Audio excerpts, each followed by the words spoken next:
Hey everyone, and welcome back to another episode of Commander Adventures. I've got a little bit of information I need to share out this morning, so bear with me. I'm sure you saw the disclaimer at the start of the video. Expect that on all of our future content from here on out in order to comply with COPPA. For more information on YouTube's approach to COPPA, check out the video in the description. I also wanted to let you all know that we received some requests for opening hands in the start of these videos. So we're getting them for all future games, and we'll include them with games we already have recorded when we either have them or configure them out. As far as Chris's Corvold deck list, the deck came apart a day or two after the game was recorded, so we're unable to get the exact list. However, Devin and I are working on a video which should be out in the next week or two, which will more than take care of Corvold. And of course, I want to give a huge thanks to everyone who has subscribed and is continuing to follow our content. It means the world to Devin and I to see this channel growing, so thank you. But that's enough upkeep stuff. Let's jump into introductions. This week, we have an interesting matchup of some semi-competitive and competitive decks. First off, we have Jerry, igniting his curiosity alongside Mizzix of the Izmagnus. He's looking to sling spells and CMC count to gain experience and reduce the cost of his future spells. He went down to 6 to keep this hand. Next up, we have Gerardo, vying for a win alongside Rhys the Redeemed. As we've seen in the past, Rhys is a Tokens Matter deck, which will look to overwhelm its opponents with sheer value production. He went down to 6 as well, to keep this hand. We then have Carlos, running the first of our 2 Vial Smasher pairs. He partnered Vial Smasher with Thrasios, Triton Hero, to create a control deck, which seeks to win by ramping hard into output pieces. He's the only one keeping a full grip with these 7 cards. Last but not least, we have James, running our second Vial Smasher deck. Only his is paired with Tymna the Weaver. It's a Stax shell, which is looking to slow his opponents down through taxes and untap limits to reach a win.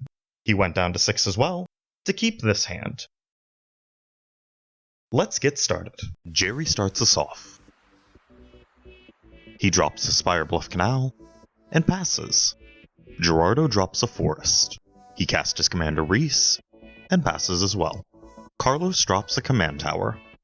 He follows it up with an Exploration, and then drops an island as his second land. He finishes up by casting a Mystic Remora.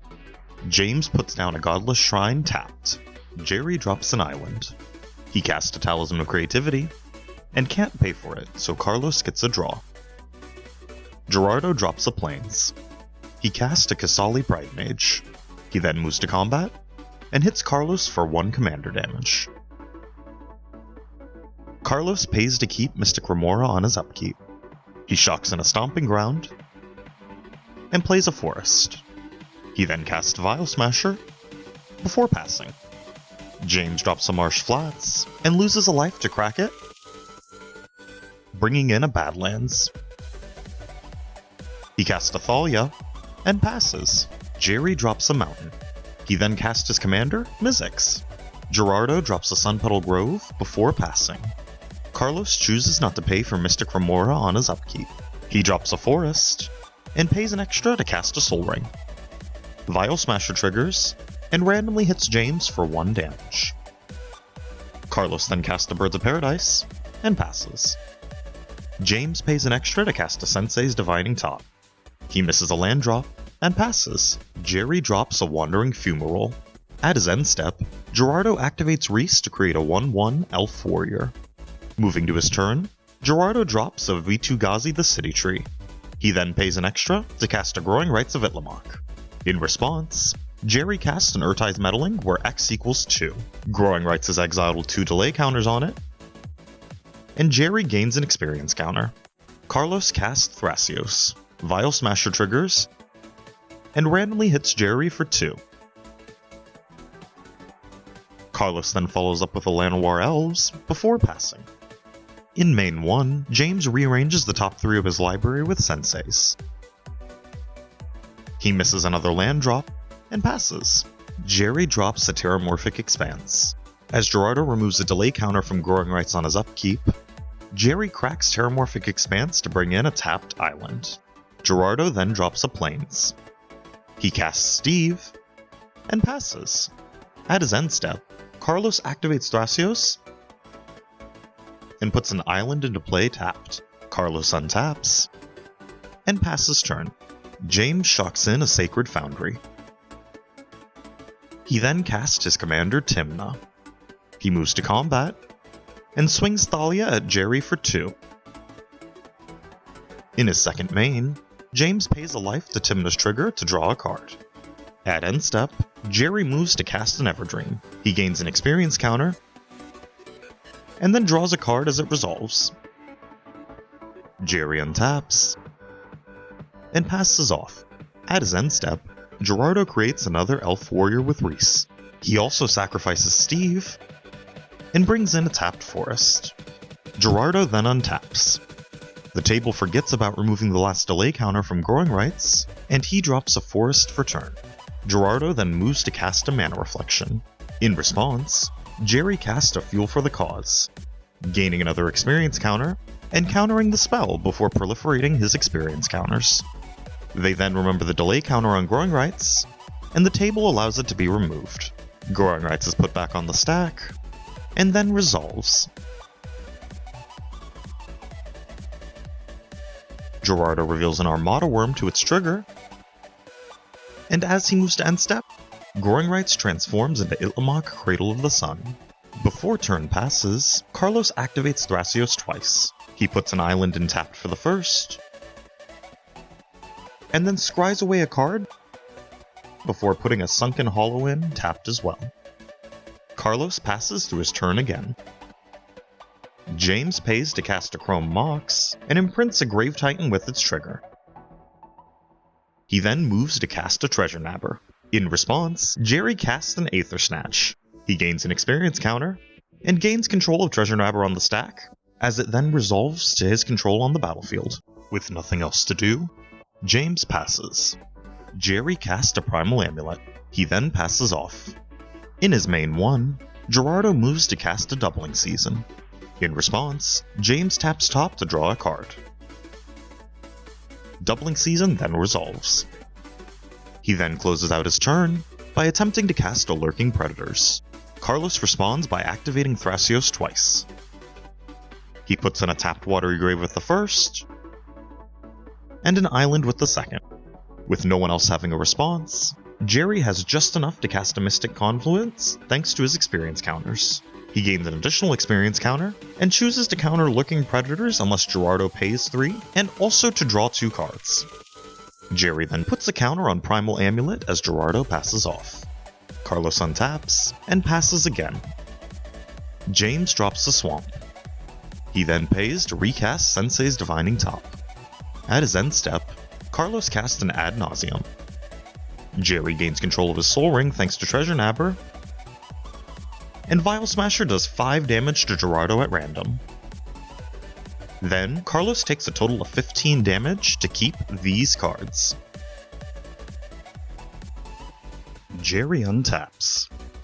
He drops an island, and taps Carlos' Soul Ring before Treasure Nabber's control reverts at his end step. In his main 1, Gerardo moves to cast an Armada Worm. In response, Carlos casts Krosan Grip, targeting his Doubling Season. Vial Smasher's trigger deals 3 damage to Gerardo, and then Krosan Grip resolves, and Doubling Season is destroyed. And Carlos remembers to pay the extra mana for Thalia. Armada Worm then resolves, and creates a 5/5 Worm token. At Gerardo's end step, Carlos activates Thrasios. He scries a card to the bottom, and then takes a Simic Signet to hand. Carlos drops the Swamp. He casts a Lotus Cobra, and Vial Smasher does 2 damage to Jerry at random. He then casts an Elves of Deep Shadow. He follows up by paying 2 to cast a Ponder.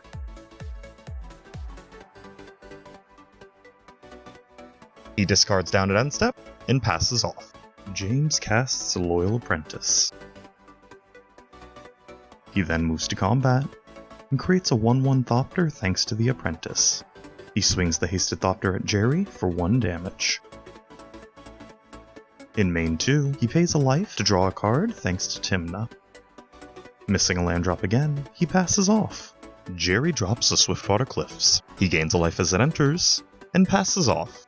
At his end step, Gerardo activates Rhys and doubles the creature tokens he controls. Gerardo casts a Bow of Nylea. He moves to combat, and swings 16 damage at Carlos. In response, Carlos activates Thrasios. He brings in a mountain tapped, and as Jerry gains control of his soul ring, Carlos casts an Abrupt Decay targeting the Bow of Nilia. In response to Abrupt Decay, Gerardo activates Bow to put 4 cards in his graveyard on the bottom of his library. Bow of Nilia is then destroyed as Abrupt Decay resolves. Still maintaining priority before blocks, Carlos casts a Drown in the Loch, choosing to destroy one of the 5/5 worm tokens. Gerardo has a response again, and activates Rhys to double the number of tokens he has in play. After all of that resolves, Carlos blocks 4 Elf Warriors and takes 7 damage, while Elves of Deep Shadow and Lotus Cobra both die. They then remember Vial Smasher's trigger for Abrupt Decay, and it randomly does 2 damage to James. Gerardo then passes. Carlos casts a Gitaxian Probe. He looks at Jerry's hand, and then draws a card. Vial Smasher randomly does 1 damage to James. Carlos then drops a Forest. He plays a Polluted Delta as his second land, and then passes off. James drops a Windswept Heath. He cracks it, and loses a life to bring in a Scrubland. He moves to combat, and creates a 1/1 Hasted Thopter. He swings 1 each at Jerry and Gerardo, and in main 2 pays 2 life to draw 2. He discards down at end step, and passes. Jerry drops an island. At his end step, he taps Carlos' Soul Ring before giving it back.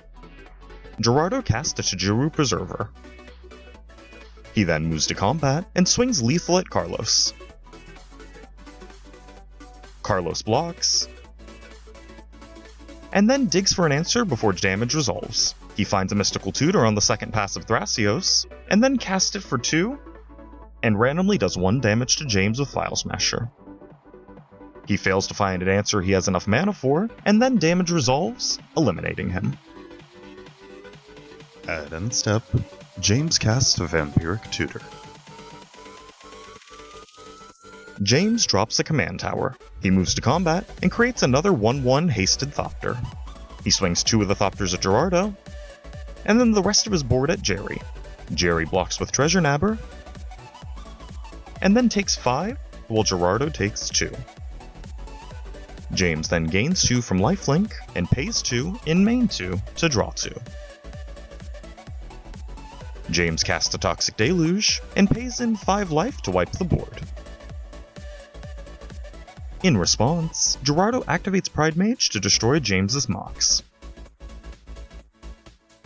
The board is then wiped,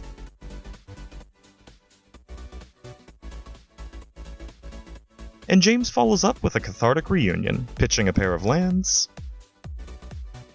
and drawing 3. Jerry drops an island. He then casts a High Tide. He puts a second counter onto Primal Amulet, and follows up by recasting Mizzix. He then casts an Enter the Infinite, gains an experience counter, and adds a third counter to Primal Amulet. He then casts a Desperate Ritual to flip Primal Amulet into Primal Wellspring and add an additional experience counter. He then casts a Seething Song, and holds priority on the stack to cast a Reiterate with Buyback. He lets the Reiterate resolve, adding mana, and repeats this process to create infinite mana. He then finishes off his opponents with a Jaya's Immolating Inferno. Game review. That certainly was an explosive finish. Mizzix's impact in a game is directly proportional to how long he lasts on board, and Jerry kept his Mizzix around pretty much the whole game.